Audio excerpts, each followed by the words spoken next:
Hey guys, Matt here. I got a little update on the go-kart that I'd like to show you.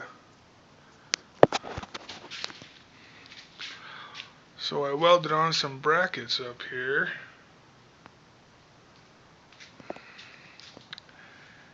And I made the brackets. These shocks are off the front end of a three-wheeler. The three-wheeler that I tore apart to fab the buggy. Turns out those little shocks right there are not strong enough to support my big 200-pound butt. So I added some more. I don't know how well they're going to do.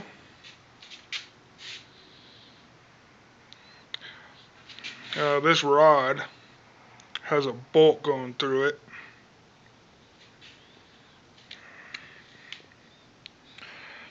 And that's clamped on there.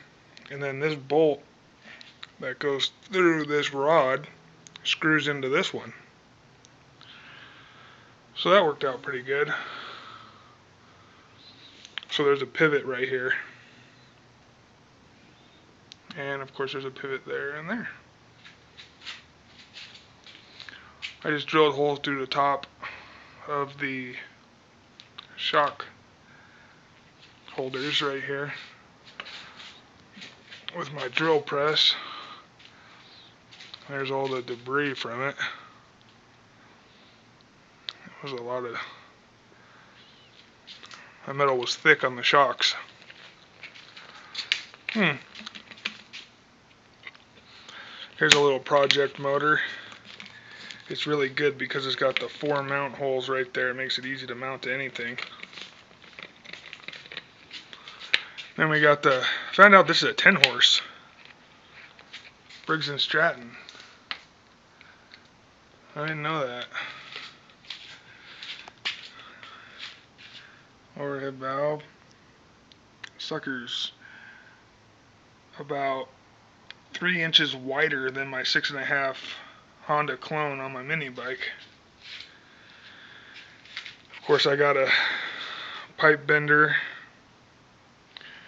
I got my miter saws for cutting metal and wood and whatever else. I got 3 of them. That one's for my metal. That one's for my wood. And that one's for aluminum. Gotta have a radio in your garage, of course. And a rack to hold all your stuff. Got a whole bunch of paint in that bag there. Yep. So, and I shortened up the exhaust. I re-welded shortened up the exhaust manifold so I could bring this giant muffler in a little. It used to stick out to about here, and now it sticks out to about there, just even with the tire. Actually a little bit shorter than the tire, so that works out good. But yeah, I'm real interested to see how these shocks perform. See if I don't bend this. I mean, the bolt fits exactly inside that tube, so hopefully it doesn't bend. It's got double strength there.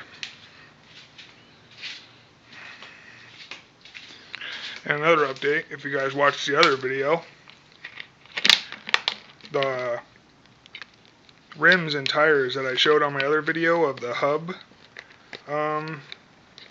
the 3/8 to 5/8 hub, those rims broke in the first 5 minutes of the test ride. They literally snapped. The rims just folded over and the bearing assembly stayed on the axle shaft there.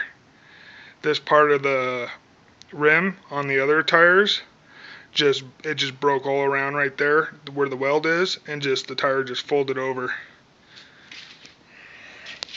But I left these axle shafts long so that way I could fit any kind of hub on there I want. I did the other side too. Yeah, these are just like little mini wagon or trailer tires. They're all metal, cast or something or other. But yeah, they're pretty good. I mean, they're a lot taller than these ones. These ones right here are real small. Like, you can see the difference there. Yeah, I'll set one up next to it. That doesn't help that it won't fit, but you can see it's a lot taller by about 4 inches or so. And I needed that until I get some four-wheeler hubs and tires. Once I get the four-wheeler hubs and tires on there, I think it's going to be pretty cool. I think it'll be real cool because I found it turns a lot better with these larger tires on there. And a lot of people will probably say don't use larger tires on your front spin little axle hubs, whatever you want to call them, the axles, because it'll bend. But there's a trick. As long as you keep your hub as close to the point of contact as possible, where your hub meets your go-kart, or if you don't have shocks, you'll just have an arm coming off with a C channel, and then your tube with a bolt, and then your axle coming out of it like that. But as long as you keep it as close to as possible to the inside, the chances of it bending are a lot less. So pretty much if I took this spacer and I was to put it on this side and stick the wheel out further, then I have a bigger chance of bending this 5/8 axle. But it did pretty good. I went over some speed bumps going about 20 miles an hour, and it took them real well. So no flex, no bend, no nothing. So, but I don't think that these are rated to go very fast. You see right there's a grease cert, and there's no bearing in these. There's just it's just like a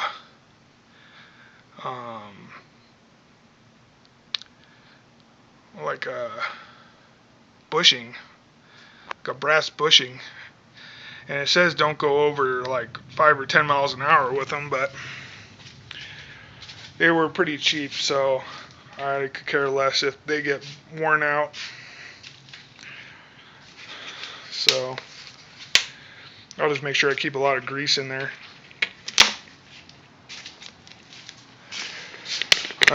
If you're wondering, this little four-wheeler I got for $50. It didn't run, and I managed to figure out the spark problem, and I welded if you can see that, I welded 2 sprockets. One's bigger than the other, and so I could change gear ratios. So right now it's geared for a lot of torque, and I could just adjust the chain tension. I don't have to change the chain or anything by loosening those bolts, that bolt and that bolt, and I can and the bottom ones, and I can loosen and tighten the chain. It works pretty good. I put this air filter modification on here. pretty cool. There's the carburetor, and I put a hose clamp with some, I bought a pretty good sized piece of radiator hose from AutoZone, and it was only like $12, and I was able to make this one, and that little filter cost $10, and I put that filter with that on there. It's got a nice big breather hole on it, so I got that. And then I did the same thing for this one. I just used a piece of that hose, and yeah, it's on the carburetor.